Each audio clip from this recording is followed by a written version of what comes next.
केजरीवाल सफेद झूठ क्यों बोलते हैं? राहुल गांधी सफेद झूठ क्यों बोलते हैं? कभी सोचा आपने? क्योंकि भारत में झूठ बोलना कोई अब सीरियस क्राइम नहीं है, झूठे वादे करना कोई सीरियस क्राइम नहीं है, झूठे आरोप लगाना कोई सीरियस क्राइम नहीं है, और पार्लियामेंट के अंदर खड़े होकर झूठ बोलना तो बिल्कुल कोई अपराध नहीं, उस पर कुछ हो ही नहीं सकता। उसी का फायदा उठा रहे, झूठ बोले जा रहे, झूठ बोले जा रहे। सवाल यह है कि सरकार अगर झूठ को रोकना चाहती है तो बीएनएस में झूठ को गंभीर अपराध घोषित क्यों नहीं कर देती है? सरकार अगर झूठ को रोकना चाहती है तो एविडेंस एक्ट में, ये जो साक्ष्य अधिनियम है, इसमें नार्को पॉलीग्राफ ब्रेन मैपिंग की व्यवस्था क्यों नहीं कर रही है? सरकार झूठी शिकायत को सीरियस क्राइम क्यों नहीं डिक्लेयर कर रही है? झूठी एफआईआर को गंभीर अपराध क्यों नहीं घोषित कर रही है? जो पुलिस वाले झूठी जांच करते हैं उसको गंभीर अपराध घोषित क्यों नहीं कर रही है? जो अपराधी होते हैं 100-100, 150-150 गवाह खड़ा कर देते हैं, फर्जी गवाह, झूठे गवाह, सरकार झूठी गवाही को सीरियस क्राइम क्यों नहीं डिक्लेयर कर रही है? ये जितने अपराधी होते हैं ये फर्जी डॉक्यूमेंट बनवाते हैं, फर्जी जन्म प्रमाण पत्र, फर्जी मृत्यु प्रमाण पत्र, फर्जी राशन कार्ड, फर्जी आधार, फर्जी पासपोर्ट, सब कुछ इनके फर्जी होते हैं। सरकार इस फर्जीवाड़े को सीरियस क्राइम क्यों नहीं डिक्लेयर कर रही? सरकार फर्जी वसीयत और फर्जी विरासत को सीरियस क्राइम क्यों नहीं डिक्लेयर कर रही? सरकार फर्जी खतौनी को सीरियस क्राइम क्यों नहीं डिक्लेयर कर रही है? घुसपैठिए सारे डॉक्यूमेंट बनवाते जा रहे हैं, पहले आधार बनवाते हैं, उसके बाद ration card, driving licence, birth certificate, voter ID बनवा लेते हैं। सरकार उसको सीरियस क्राइम क्यों नहीं डिक्लेयर कर रही है? और फर्जीवाड़ा हमारी राष्ट्र की सुरक्षा के लिए खतरा है, और राष्ट्र की सुरक्षा के लिए खतरा हमारे पास कानून है, नेशनल सिक्योरिटी एक्ट। सरकार झूठी शिकायत, झूठी जांच, झूठी गवाही, झूठी वसीयत, झूठी विरासत, झूठे दस्तावेज बनाने और बनवाने को नेशनल सिक्योरिटी के लिए थ्रेट क्यों नहीं डिक्लेयर कर रही? ये जो फर्जीवाड़ा है ये अनलॉफुल एक्टिविटी है, ये लॉफुल नहीं है, अनलॉफुल है। और हमारे पास अनलॉफुल एक्टिविटी से निपटने के लिए कानून भी है, 1967 में बना था। सरकार झूठी बात, झूठी जांच, झूठी शिकायत, झूठी जांच, झूठी गवाही, झूठे दस्तावेज, इसको अनलॉफुल एक्टिविटी डिक्लेयर क्यों नहीं कर रही? कोई भी समस्या लाइलाज नहीं होती है, हर समस्या का समाधान है। जो समस्या भारत में है वो चीन, जापान, सिंगापुर में नहीं है।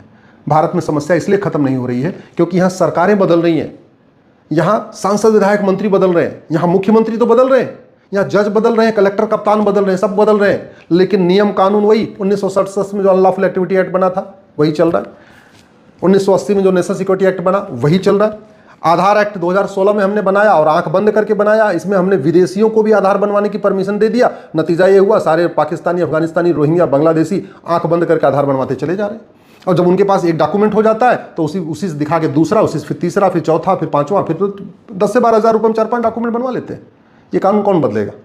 क्या प्रेस कॉन्फ्रेंस करने से, तू मैं करने से, विचार विमर्श करने से, भाषण देने से घुसपैठिए भागेंगे क्या? नहीं। क्या प्रेस कॉन्फ्रेंस करने से, विचार विमर्श करने से चीटिंग, फ्रॉड, फोर्जरी रुक जाएगी क्या? नहीं। चीटिंग, फ्रॉड, फोर्जरी तब रुकेगी जब बीएनएस में एक नया चैप्टर जोड़ेंगे, offence relating to cheating, fraud, forgery, perjury. और क्यों लोग बाहर झूठ नहीं बोल रहे, कोर्ट के अंदर झूठ बोल रहे, एफिडेविट देके झूठ बोल रहे?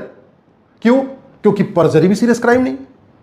तो ना हमने चीटिंग को सीरियस क्राइम बनाया, ना हमने फ्रॉड को सीरियस क्राइम बनाया, ना हमने फोर्जरी को सीरियस क्राइम बनाया, ना हमने परजरी को सीरियस क्राइम बनाया, ना बैंकिंग फ्रॉड को हमने सीरियस क्राइम बनाया, ना साइबर फ्रॉड को सीरियस क्राइम बनाया। तो फिर फ्रॉड रुकेगा कैसे?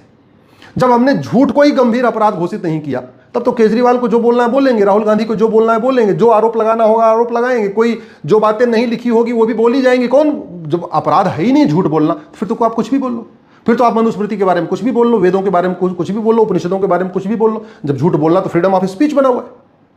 संविधान की धज्जियां उड़ाई जा रही हैं। संविधान सच बोलने की इजाजत देता है, झूठ बोलने की नहीं। लेकिन भारत में झूठ बोलना भी फंडामेंटल राइट हो गया, हमने झूठ को सीरियस क्राइम नहीं बनाया। पता नहीं क्यों, किसको बचाने के लिए, समझ में नहीं आ रहा है।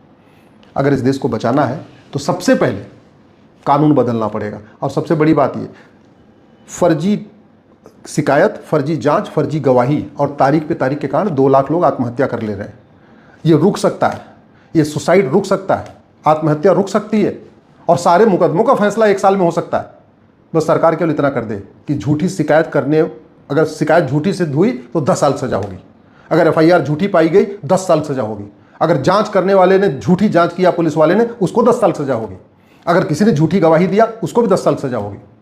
देखिए फटाफट, फर्जी गवाह अपने आप भाग जाएंगे, कोर्ट में आए होंगे तो भी भाग जाएंगे।